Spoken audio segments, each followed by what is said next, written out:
I woke up to this banging noise. It was like thunder every second.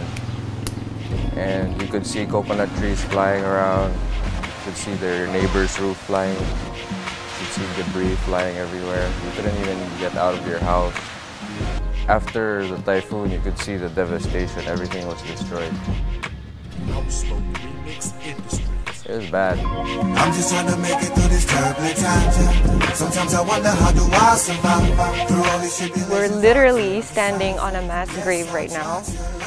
As you can see, it's just a field with grass right now, but there were about 1,000 bodies here before, just wrapped in cloth and tarps, and they can't even give us an exact head count of how many bodies were buried here. The whole thing is just torn apart. Whatever happened in Tacloban happened in that 140-kilometer radius. The devastation is vast, not only in Tacloban, but the other towns around it. We're here at Tent City, and you can see a tree behind me, and pretty much trees tell the story. Right here actually is a grave of 17 people. They're buried here now. It's a mass grave, and it's really sad. Storm happened 6 months ago. You can see behind us, there's people still living in tents. There's lots of resource allocation. There's, they have, let's say, boards and pipes to build homes, but they don't have concrete. So there's lots of coordination that has to be done with resources, as well as helping the people, feed the people.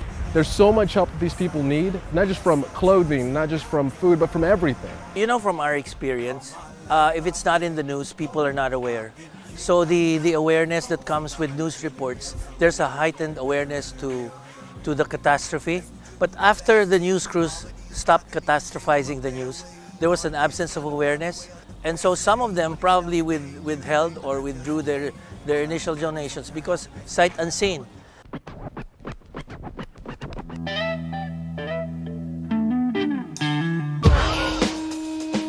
Busy, crazy, lazy, wish, flesh and bone.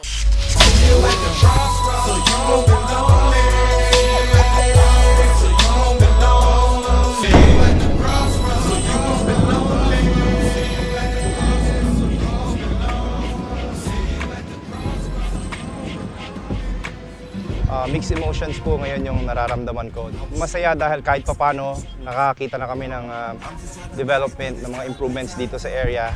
Malungkot kasi parang hindi pa rin sapat eh. Wala pa kaming nakikitang malaking pagbabago.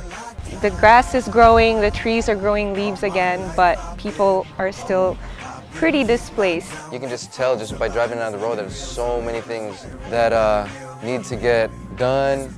We need help. Not only in Tacloban, more importantly around Tacloban, which didn't get as much attention. Kailangan pa ng atensyon ng lugar na to. We need your help to make sure that they get what they need.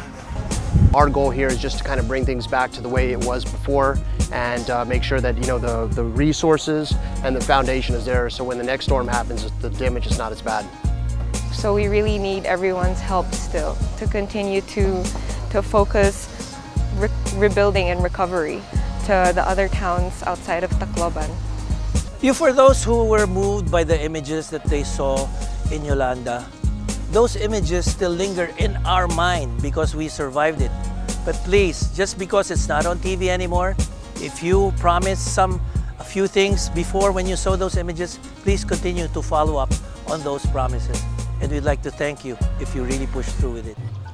So look into your hearts and make sure that you don't forget what's happening out here. Please come here and see it for yourself. It may humble you down, it may feed your soul and your spirit, and it will definitely do something for the goodness of mankind. If we put our hands together, what seems to be a colossal task can become minimal. So let's join our hands and our prayers together so we can make a lot of difference. Mga kababayan. And let's change the world. And let's change the world. Let's change the world. Let's change the world. Let's change the world. Let's change the world. Let's change the world. Let's change the world. And got me ready to set off the ride. Riding with my troops, I'm the united gathering souls. If we go roll up some Phillies, my nigga, let me hit it. Niggas be thugging the immortalized. Let's get high, it's the niggas she most desire. I can remember from way back in the day, coming up out the ghetto was a hell